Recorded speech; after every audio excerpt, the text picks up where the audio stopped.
The North Hollywood shootout, the day Los Angeles turned into a war zone. On the morning of February 28, 1997, Los Angeles became the scene of a real-life action movie. Two heavily armed men walked into the Bank of America in North Hollywood, planning to rob it. What followed wasn't just a robbery, it was one of the most intense police shootouts in American history.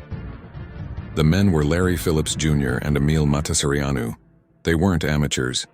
Both had military-grade weapons, body armor from head to toe, and over 3,000 rounds of ammunition. Their target, the bank vault. At 9:17 a.m., they stormed inside. Customers and employees froze in terror as gunshots echoed through the building.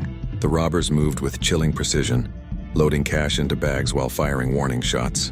But outside, LAPD officers had already surrounded the bank. When Phillips and Matasareanu stepped out, a 44-minute firefight began, one that felt straight out of Hollywood. The robbers unleashed a barrage of gunfire, spraying the streets with AK-47s. Their body armor made them nearly invincible to the officers' standard-issue pistols and shotguns. Police cars were shredded. Officers crouched behind trees, walls, even civilians' cars desperately returning fire. The standoff escalated into chaos. Bullets ripped through homes, shops, and even a nearby school. Civilians dove for cover as news helicopters hovered above, broadcasting every second live. Millions of Americans turned on their TVs and couldn't look away. Desperate, some officers ran into nearby gun stores to borrow high-powered rifles just to match the firepower. For the first time, it was clear the police were outgunned.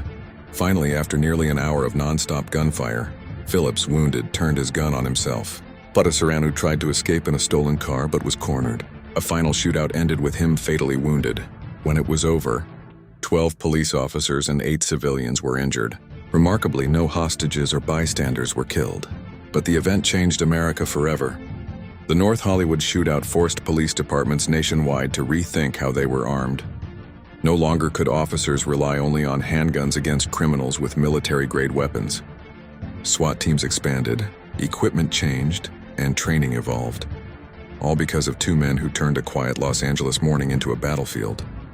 To this day, the shootout is studied by law enforcement, recreated in documentaries, and remembered as the day Hollywood became reality.